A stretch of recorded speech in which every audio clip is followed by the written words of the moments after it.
जय हिंद दोस्तों। आईएएस बनना, देश की सेवा करना, नाम और इज्जत कमाना, ये सपना प्रत्येक वर्ष लाखों अभ्यर्थी देखते हैं। परंतु इसके पीछे की जो काली सच्चाई है वो आपसे छिपी हुई है। वो सच्चाई तो ना तो आपको किताबों में देखने को मिलती है और ना ही टॉपर्स और टीचर्स की स्पीच में। और आज के इस वीडियो के माध्यम से मैं उसी सच्चाई के बारे में बात करने वाला हूँ। और ये वीडियो उन सभी एस्पिरेंट के लिए हेल्पफुल होने वाली है जिन्होंने यूपीएससी एग्जाम की तैयारी की है, जो यूपीएससी एग्जाम की तैयारी कर रहे हैं और जो यूपीएससी एग्जाम की तैयारी करना चाहते हैं। क्योंकि आज के इस वीडियो के माध्यम से मैं उस विषय पर डिटेल में डिस्कस करना चाहता हूं और मैं चाहता हूं कि आप इसके बारे में जानने। अगर आपने यूपीएससी एग्जाम की तैयारी अभी स्टार्ट नहीं की है तो आपको ये बिल्कुल ही जानना चाहिए। तो चलिए वीडियो को बहुत लंबा नहीं करते हैं और इसके बारे में डिटेल में डिस्कशन करते हैं। मैं कुछ बात करूं उससे पहले मैं आपके साथ एक छोटा सा डाटा शेयर करना चाहता हूं जो अभी यूपीएससी एग्जाम 2024 का हुआ था, जिसका भी रिजल्ट आया है हाल ही में और जिसमें टोटल 1009 अभ्यर्थी चयनित हुए हैं। ये डाटा उनसे रिलेटेड है। ये जो चयन हुआ 1009 अभ्यर्थियों का, इसमें से तो 28% ऐसे कैंडिडेट्स हैं जिनका कि ऑलरेडी चयन हो चुका था, जो ऑलरेडी सर्विस में थे, यूपीएससी एग्जाम क्वालिफाई किया था जिन्होंने, उनका दोबारा से चयन हुआ था क्योंकि उन्हें उनकी प्रीफर्ड जो सर्विस थी वो नहीं मिली, यानी उन्हें आईएएस नहीं मिला। हो सकता है उन्हें आईपीएस मिला हो, आईआरएस मिला हो, आईएफएस मिला हो, या फिर जो उनके नीचे की सर्विसेज होती हैं वो मिला हो और उन्होंने दोबारा से एग्जाम दिया और फाइनली उनका दोबारा से चयन हुआ। अब हम बात करते हैं इस पे कि इस चीज से निकला कैसे जाए, हम उनके साथ फाइट किस तरीके से करें, compete किस तरीके से करें जो कि ऑलरेडी सेलेक्टेड है। तो उनसे उनके साथ compete करने के लिए जो सबसे बेस्ट सॉल्यूशन है वो ये है कि आपके पास एक अच्छी गाइडेंस हो। आप गाइडेंस कहीं से भी ले सकते हैं। हो सकता है कि आपके घर में कोई अच्छा मेंटर हो सकता है कि आपके रिलेशन में कोई अच्छा मेंटर हो। परंतु जो सबके लिए अवेलेबल एक गाइडेंस का सोर्स है, जो कि मतलब कई लोग ऐसे हैं जिनके पास कोई मेंटर नहीं है, कोई नहीं है गाइड करने वाला, उनके लिए जो बेस्ट सॉल्यूशन है उनके लिए है कोचिंग। वो कोचिंग ज्वाइन कर सकते हैं और कोचिंग से जो है गाइडेंस ले सकते हैं। क्योंकि कोचिंग में जो भी लोग पढ़ाते हैं उनके पास एक सही गाइडेंस होता है, उनके पास एक सही दिशा होती है। वो आपको बताते हैं कि आपको तैयारी किस तरीके से करनी चाहिए, किस तरीके से आप सफलता तक पहुंच सकते हैं। तो यहाँ पे एकमात्र जो मुझे सॉल्यूशन समझ में आता है वो यही है। ऐसा नहीं कि आप सेल्फ से नहीं कर सकते हैं, आप सेल्फ से भी कर सकते हैं, परंतु उसमें ज्यादा टाइम लग सकता है। हो सकता है कि आपका एफर्ट वेस्ट चला जाए, आप गलत दिशा में मेहनत कर रहे हो। इससे बचने के लिए आप एक सही कोचिंग चूज कर सकते हैं। और कोचिंग से मुझे एक बात याद आई, अभी पीडब्ल्यू ओनली आईएएस का एक ऑफर चल रहा है 1 जून के लिए, जिसके बारे में थोड़ा सा आपको बता देता हूँ। दोस्तों, 1 जून से पीडब्ल्यू ओनली आईएएस सेलिब्रेट कर रहा है प्रतिज्ञा दिवस, जो कि यूपीएससी का बिगेस्ट फेस्टिवल है, जिसमें सारे यूपीएससी एस्पिरेंट अवेल कर सकते हैं up to 85% off on all UPSC courses. But ध्यान ये रहे कि ये ऑफर सिर्फ लिमिटेड पीरियड के लिए है। 2027 टारगेट ईयर वालों के लिए संकल्प 2027 Hindi English and pinnacle 2027 English सिर्फ 11,999 में, एंड 2026 टारगेट ईयर वालों के लिए है प्रहार Hindi English and Titan English online foundation batch सिर्फ 9,999 में। वहीं अगर आपके इनमें से कोई ऑप्शनल है तो सिर्फ 8,999 में आप इसके लाइव क्लास से अपना ऑप्शनल प्रिपेयर कर सकते हैं। अगर आप एक कॉलेज स्टूडेंट हैं तो आपके इन फ्यूचर को प्रोडक्टिव बनाने के लिए है यूपीएससी प्रारंभ 2028, जो कि एक 3 ईयर प्रोग्राम है, जिसमें यूपीएससी की A to Z प्रिपरेशन के साथ फर्स्ट 2 ईयर्स में हार्ड एंड सॉफ्ट स्किल की क्लासेज के थ्रू आपको साइमल्टेनियसली स्किल कवरेज भी मिलेगा और इसमें मिलेगा आपको 51% का फ्लैट ऑफ। वहीं अगर अभी क्लास 12 पास किया है आपने तो आप इनके 2 ईयर या 3 ईयर फाउंडेशन के साथ इनके अवेलेबल डिग्री कोर्सेज जैसे कि बीए, बीबीए, एमए या एमबीए को भी स्पेशल प्राइस पर अवेल कर सकते हैं और अपनी यूपीएससी प्रिपरेशन और डिग्री कोर्सेज मंगलायतन या शारदा यूनिवर्सिटी के साथ एक साथ कंप्लीट कर सकते हैं। इसके अलावा अभी रिसेंटली ही इनका हाईएस्ट रिजल्ट प्रोड्यूसिंग बैच सृजन 2025 और 2026 एस्पिरेंट के लिए लॉन्च हुआ है। Srijan mains batch 2025 and Srijan prelims plus mains batch 2026। UPSC CSE 2024 में इनके सृजन बैच से अराउंड 190 स्टूडेंट का सिलेक्शन हुआ है एंड प्रतिज्ञा दिवस में इनमें अप टू 60% तक का ऑफ भी आपको देखने को मिल जाएगा। तो इससे बेटर अपॉर्चुनिटी आपको बाद में देखने को नहीं मिलेगा, तो आप इस ऑफर को अभी अवेल कर सकते हैं। बाकी और डिटेल के लिए आप नीचे लिंक पर विजिट कर सकते हैं। और अगर इनमें से किसी कोर्स को परचेज करते समय आप मेरा coupon code extra dose use करते हैं तो आपको एडिशनल एक्स्ट्रा डिस्काउंट भी देखने को मिलेगा। धन्यवाद। तो अगर आपको भी यूपीएससी एग्जाम करने के लिए एक कोचिंग लेने की आवश्यकता है तो आप अभी इस ऑफर का लाभ उठा सकते हैं और कम पैसों में कोचिंग ज्वाइन कर सकते हैं और एक सही दिशा ले सकते हैं। अब हम बात करते हैं इस विषय पे कि इस कोचिंग, इस जो है एग्जाम के अंदर इतना कंपटीशन है, फिर भी लोग इस एग्जाम को ही क्यों चूज करते हैं। लोगों का सपना क्यों होता है कि वो यूपीएससी एग्जाम दे। तो इसके पीछे जो सबसे बड़ा खेल देखने को मिलता है वो मिलता है कोचिंग यूनिवर्सिटी जो है उनकी मार्केटिंग का। उन्होंने इस तरीके से इसकी मार्केटिंग कर रखी है कि आपको देख कर लगेगा कि हाँ, नौकरी तो सिर्फ एक है आईएएस की, बाकी सब तो नौकरियां हैं। इस तरीके की बातें फैली हुई हैं समाज में, तो लोग समझ नहीं पाते कि उन्हें करना क्या है। तो कई बार इस चीज को देखते हैं कि आईएएस अधिकारी की लाइफ, आईपीएस अधिकारी की लाइफ इस तरीके से उन्हें इतनी सुविधा मिली हुई है, उनकी लाइफ तो बहुत अच्छी है, इसलिए उनके मन में भी आता है कि हम भी यूपीएससी की तैयारी करेंगे और हम भी इस एग्जाम को क्वालिफाई करके ऐसी लाइफ जिएंगे। पर वो केवल एक साइड है, वो आपको दूसरी साइड नहीं दिखाई जाती। आपको उनके साथ जो उनके सर पर जिम्मेदारियां होती हैं, आपको वो नहीं दिखाई जाती। आपको ये नहीं पता लग पाता कि उनके ऊपर कितनी जिम्मेदारी होता है, कितना प्रेशर होता है उनके ऊपर। वो रात में सो नहीं पाते अच्छे से, उनके ऊपर बहुत ज्यादा प्रेशर होता है, पर इसके बारे में कोई बात नहीं करता।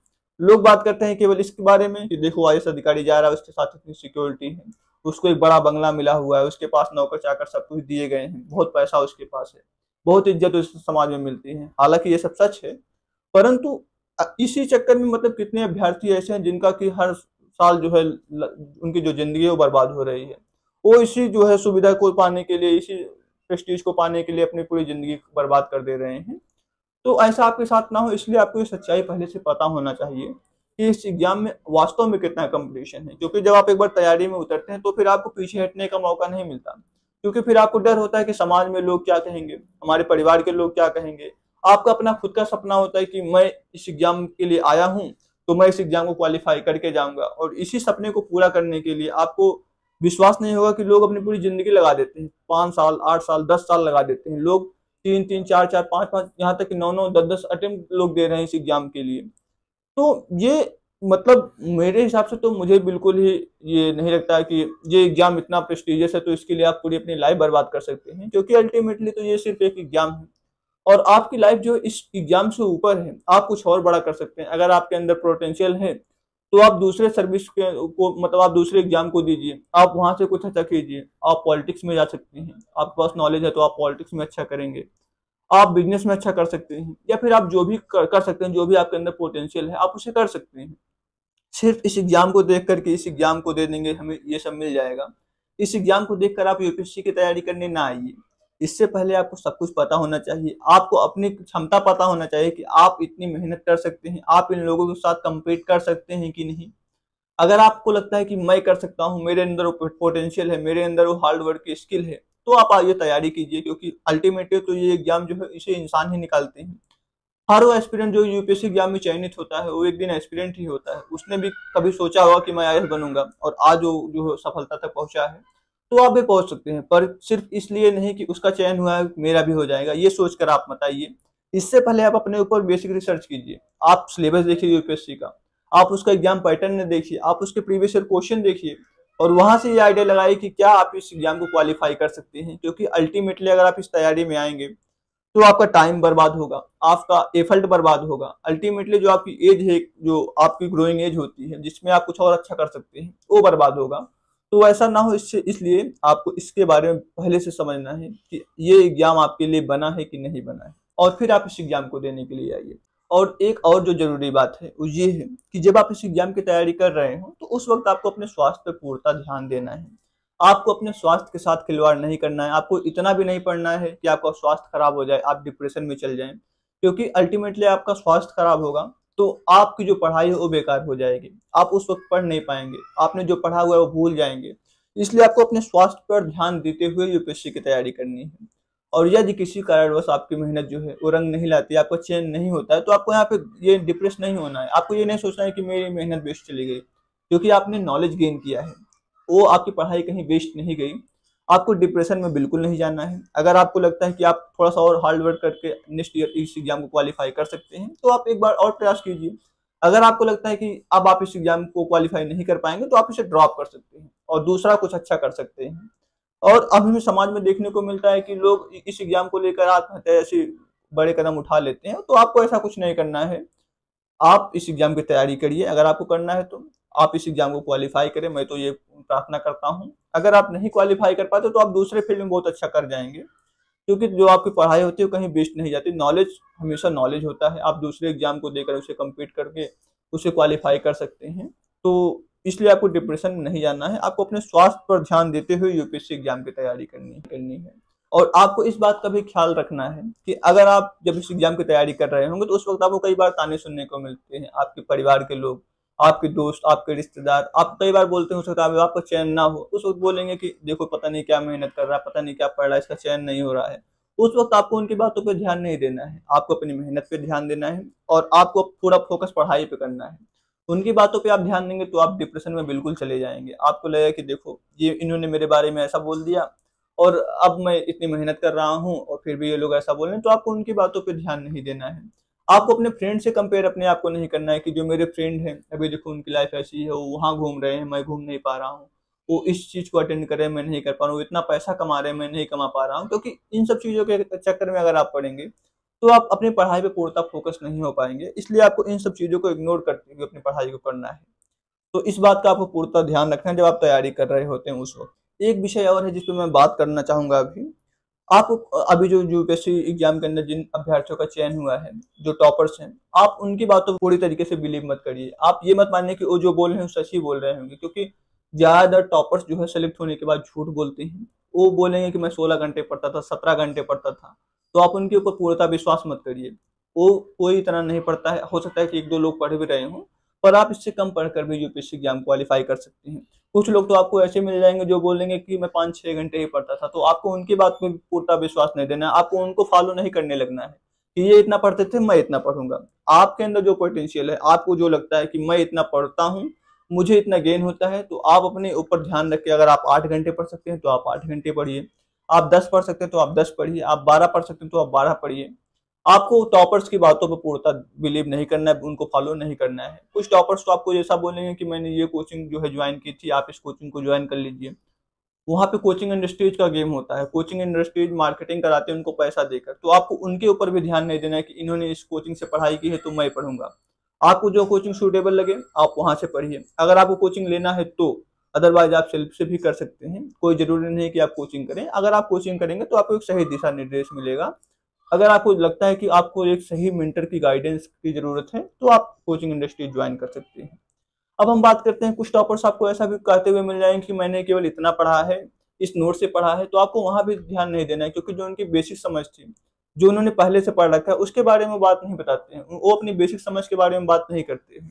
वो आपको जो बताएंगे हो सकता है कि उन्होंने पहले से पढ़ रखा हो और उसके ऊपर से आपको बता रहे हो। तो आपको ये नहीं करना है कि जो उन्होंने पढ़ा आप वो पढ़िए। आप एक सही तरीके से जो आप पढ़ सकते हैं वो पढ़ सकते हैं। आपको मल्टीपल बुक्स नहीं पढ़ना है। आप जो पढ़ें, एक या दो सोर्स से आप एक सब्जेक्ट के लिए पिक करें और आप उसे मल्टीपल टाइम चूज करें। क्योंकि आप देखेंगे कि लगभग जो भी टॉपर्स होते हैं यही बोलते हैं कि एक या दो सोर्स ही कंपलसरी होता है। बाकी लोग तो अगर झूठ बोले कि मैंने सब किताबें पढ़ी है तो झूठ है। आपको एक दो किताबों पर नहीं ध्यान देना है। और एक लास्ट बात जो मैं यहाँ पे ऐड करना चाहूंगा और इसके साथ हम अपनी इस वीडियो को एंड करेंगे, वो ये है कि जब आप यूपीएससी एग्जाम की तैयारी करने के लिए आए तो अपने मन में आप एक प्लान बी के बारे में जरूर सोच के आए कि अगर आपका बाई चांस यूपीएससी एग्जाम नहीं क्वालिफाई होता है तो आप उसके बाद क्या कर सकते हैं। क्योंकि जो भी आप करते हैं वहां पे आपके पास अगर प्लान बी होता है तो आप उसको पूर्णतः ध्यान से कर पाते हैं। आपको पता होता है कि हाँ मेरे बैकअप में ये है, मैं ये कर सकता हूँ। तो वहां पे आपको डिप्रेशन का सामना नहीं करना होता है। बाकी आज के इस वीडियो में इतना ही था। मैंने कोशिश किया है कि मैं आपको यूपीएससी एग्जाम से रिलेटेड जो कड़वी सच्चाई है, जिसके बारे में ज्यादातर लोग बात नहीं करते हैं और अभ्यर्थी जो होते हैं उनको जानकारी नहीं होता है कि ऐसा भी सब कुछ चल रहा है, और इसलिए वो यूपीएससी एग्जाम की तैयारी करने के लिए आ जाते हैं मार्केटिंग के गेम में। आपके साथ ऐसा ना हो इसलिए मैंने इस वीडियो को बनाया और मैंने कोशिश किया कि मैं आपको बता पाऊं कि कितने अभ्यर्थियों का चयन हो रहा है, कितने लोग फॉर्म अप्लाई करने हैं, किस स्टेज तक कितने अभ्यर्थी पहुंच रहे हैं, जिनका चयन हो रहा है उसमें से कितने लोग पहले से क्वालिफाइड हैं, कितने लोग स्टेट पीसीएस क्वालिफाइड हैं, कितने लोग यूपीएससी क्वालिफाइड हैं। इसके अलावा कितने अभ्यर्थी ऐसे हैं जो कि 8 साल 10 साल से लगे हुए हैं। तो आपको उनके साथ कंपीट करना है, इसके लिए आपको अपने आप पे बिलीव रखना है। आपको किसी और की बातों पर विश्वास नहीं करना है, आपको अपने ऊपर भरोसा होना चाहिए। अगर आपको अपने पर भरोसा है तो आप इस एग्जाम को कंप्लीट कर सकते हैं। बाकी आज के इस वीडियो में इतना ही था। मैंने उम्मीद किया है कि ये वीडियो आपके लिए कहीं ना कहीं हेल्पफुल रहा होगा। अगर ये वीडियो आपको हेल्पफुल लगा हो तो आप इस वीडियो को लाइक करें। इस वीडियो को आप अपने उन फ्रेंड के साथ भी शेयर करें जो कि यूपीएससी एग्जाम की तैयारी कर रहे हैं, क्योंकि अगर उनको इन सब चीज़ों के बारे में जानकारी होगा तो वो डिसाइड कर पाएंगे कि उन्हें यूपीएससी एग्जाम की तैयारी आगे करना चाहिए कि नहीं करना चाहिए, या फिर उन्हें शुरू करना चाहिए कि नहीं करना चाहिए। बाकी आज के इस वीडियो में इतना ही था। मिलते हैं नेक्स्ट वीडियो में, तब तक के लिए धन्यवाद।